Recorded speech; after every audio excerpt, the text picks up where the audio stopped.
Once upon a time, there reigned a great king, wise, powerful, fair, and deeply respected by everyone in his vast kingdom. Under his rule, the law was supreme.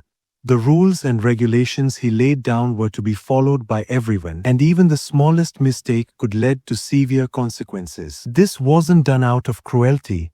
He believed such discipline protected his kingdom's peace and values. In his royal court, there was a holy man, a man of great knowledge and deep wisdom. People bowed before him with respect, for he lived a pure and righteous life. Everything in that kingdom ran like clockwork, until one day destiny decided to test even the purest soul. During a grand royal ceremony, with thousands watching and the king himself seated on his golden throne, the holy man made a small mistake. A mistake so small that in any other place it would have been forgiven. But in that kingdom, rules were sacred. The king's eyes fell upon the holy man. There was silence, heavy and cold. He did not want to punish the man he respected like a father, but everyone had witnessed it. If he ignored the rule now, what example would he set? The king stood and said, "Your years of service, wisdom, and devotion are known to all, but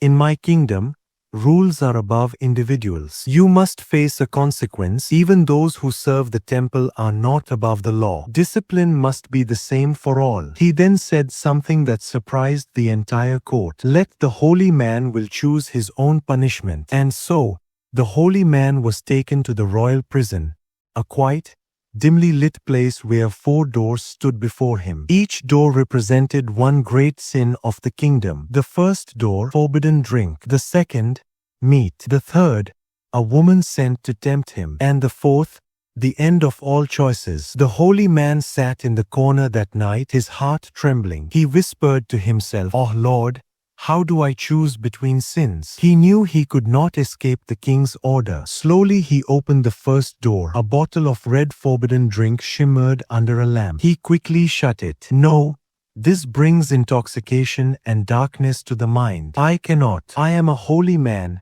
How can I do this?" he said, backing away in distress. He opened the second door. The smell of cooked meat filled the air. He stepped back. "How can a holy man touch this? To taste this is as grave a sin as the forbidden drink. I have never broken my vows. No, never." Next, with increasing worry, he opened the third room. There, seated gracefully, was a beautiful woman. Her eyes held both mystery and danger. Her whole presence radiated both temptation and danger. The woman, smiling softly, and said, "I am sent here to keep you company." He closed it immediately. "Oh God, this shoe is sin. I cannot look upon her. It is against all I believe." Then he turned to the last door, and his heart froze. A silent, empty cell with something hanging in the shadows. Tears welled in his eyes. "No, not this, Lord, not this. How can I give up the life given by God?" He fell to his knees, weeping. "What should I do? Which is lesser evil among evils?" Hours passed. The silence of the night felt like 1,000 whispers in his mind. And then, his mind spoke softly. "Perhaps, of all these, the forbidden drink is the smallest sin. Just a few sips. That won't hurt, and I can forget this night." He entered the forbidden drink room, lifted the bottle, and took a trembling sip. At first, it burned his throat. Then slowly, he began to smile. The heavy thoughts faded away. He tasted it again and again until the bottle was empty. Now the forbidden drink began to cloud his mind. His hunger grew wild. The smell of meat came back to his senses. "Who will judge for just a taste?" he whispered. Bite by bite he consumed it all, the guilt lost in the hedge. Moments later, his eyes turned toward the woman's door. His mind whispered again, "You have already done 2 wrongs.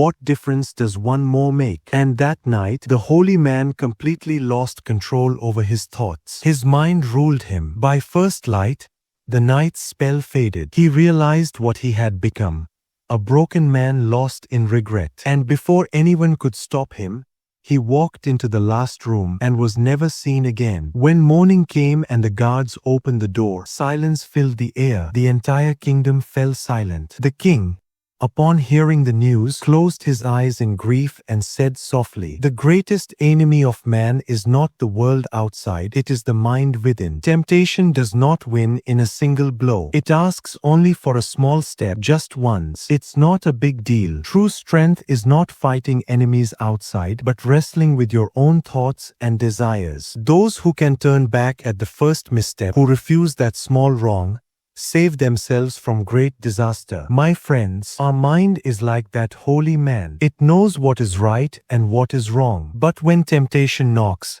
it starts whispering, "Just once, it's not a big deal." And that's where the fall begins. No one becomes corrupt, lazy, or addicted in one day. It starts with one small compromise, one lie, one wrong habit, one careless moment. Each drop adds up until the pot overflows. And by the time we realize, the mind has become our master. So remember, discipline is not a punishment, it is protection. Strength is not about fighting others, but about conquering your own thoughts. When your mind says, "Just once," remember the holy man. Remember how one small step led to his end. Because one wrong choice, however small, can change the entire direction of your life. Thank you for listening. If this story touched your heart, tap that subscribe button and join me again for another story that may just change the way you look at life.